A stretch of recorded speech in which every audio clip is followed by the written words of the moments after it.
بسم الله الرحمن الرحيم.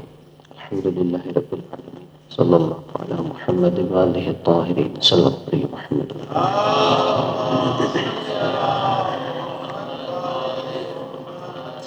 أما بعد، فقد قال الله سبحانه وتعالى في كتابه المجيد: بسم الله الرحمن الرحيم. قد أفلح المؤمنون الذين هم في صلاتهم خاشعون الذين هم عن اللغو معرضون. اللہ تبارک و تعالیٰ نے سورہ مومنون میں مومنین کی نشانیاں بیان کی کہ کون سے صاحبان ایمان کامیاب ہوں گے۔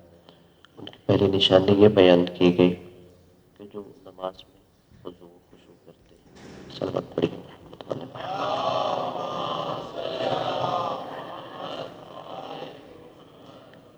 پہلی نشانی یہ ہے کہ وہ نماز میں خضوع و خشوع کرتے ہیں۔ میرا بلندر صلوات پڑھیے۔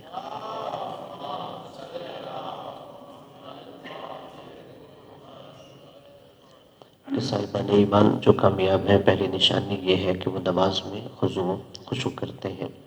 اور دوسری نشانی یہ بیان کی گئی الذین هم عن اللغو معرضون، کہ وہ لغو باتوں سے منہ موڑتے ہیں۔ اب لغو باتوں سے کیا مراد ہے؟ لغو سے مراد وہ کام ہے جس کا دنیا اور آخرت کے اعتبار سے کوئی فائدہ نہ ہو، یعنی اگر اس کام کو ہم کریں نہ ہمیں کوئی دنیا میں اس کا فائدہ نظر آئے اور نہ ہی آخرت میں فائدہ نظر آئے۔ اور جو اللہ نے یہاں تعبیر استعمال کی ہے معرضون، کہ وہ لغو باتوں سے اعراض کرتے ہیں، اس مراد یہ نہیں ہے کہ وہ صرف وہ کام کرتے نہیں ہیں، بلکہ وہ اس کی طرف متوجہ بھی نہیں ہوتے، کیونکہ صاحبان ایمان یہ سمجھتا ہے کہ مجھے وہ کام کرنا چاہیے کہ جس کا دنیاوی یا اخروی اعتبار سے کوئی عقلائی فائدہ ہو، دین کے اعتبار سے یا عقل کے اعتبار سے۔ اور در حقیقت یہ اس چیز کی طرف بھی اشارہ ہے کہ جو مومن ہے وہ اپنی ہمیشہ کی بقا کے بارے میں سوچتا ہے، جیسے امیر المومنین حضرت علی علیہ السلام کا فرمان ہے کہ خلقتم للبقاء لا للفناء، کہ تمہیں بقا کے لیے پیدا کیا گیا ہے، تمہیں فنا کے لیے پیدا نہیں کیا گیا۔ یعنی امیر المومنین علیہ السلام کے مطابق انسان ایسا عمل کرتا ہے کہ جس سے وہ ہمیشہ کے لیے باقی رہ سکے، ایسا عمل نہ کرتا ہے اور نہ ہی دوسروں کو اس کی حوصلہ افزائی کرتا ہے کہ وہ ایسا عمل کرے جس سے وہ فنا کی جانب جائے۔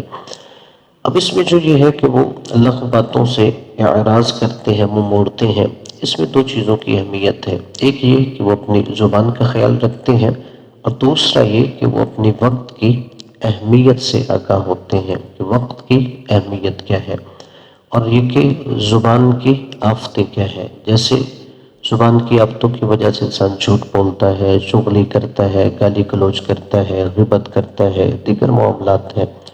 اور دوسرا یہ ہے کہ وہ پھر اپنے وقت کی قدر کرتا ہے۔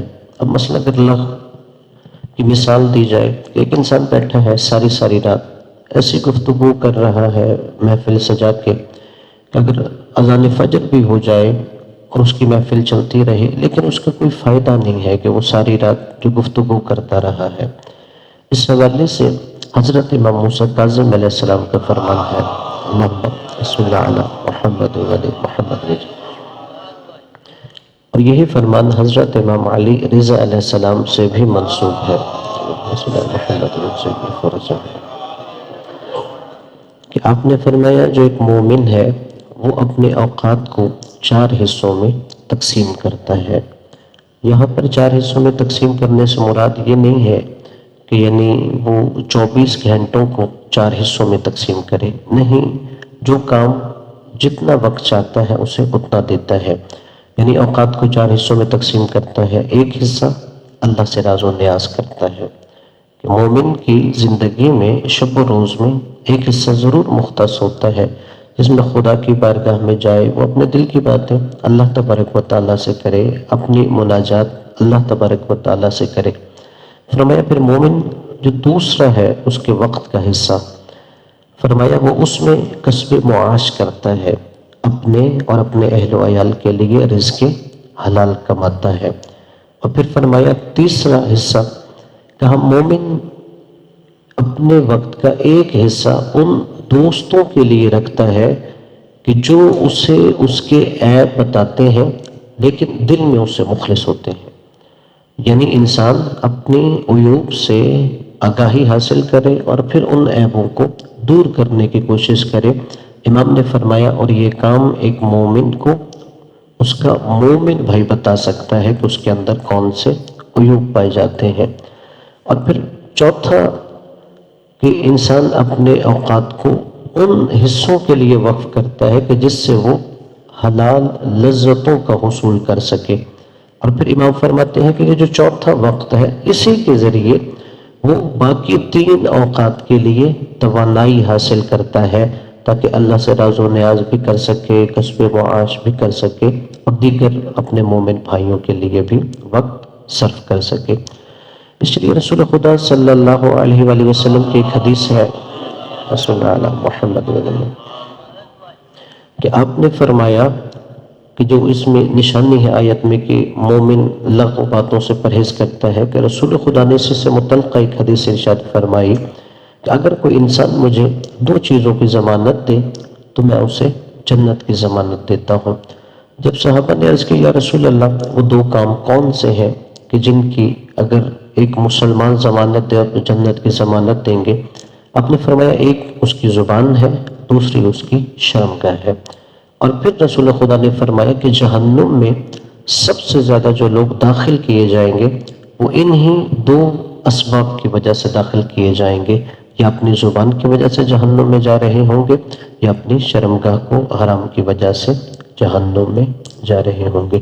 دعا ہے کہ اللہ تبارک و تعالی ہمیں اپنے اندر مومنین کی صفات پیدا کرنے کی توفیق عطا فرمائے، ہم سب کے گناہوں سے درگزر فرمائے۔ اس حوالے سے کوئی آپ کا سوال ہو تو آپ پوچھ سکتے ہیں۔ جی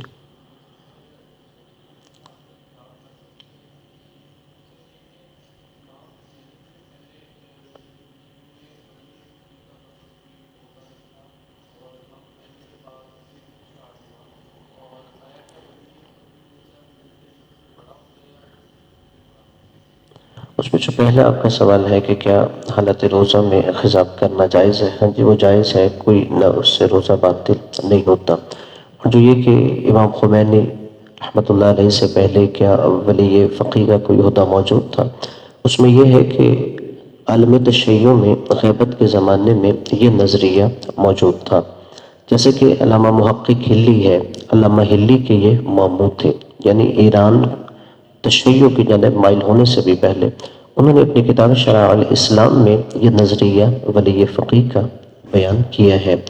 لیکن یہ کہ عملی طور پہ کبھی کسی فقیہ نے کہیں حکومت حاصل کی ہو اور عملی طور پر اسے نافذ کیا ہو، وہ نافذ کسی نے نہیں کیا تھا، لیکن نظریہ ایک تھیوری کے طور پر موجود تھا، لیکن اسے پریکٹیکل امپلیمنٹ نہیں کیا گیا تھا۔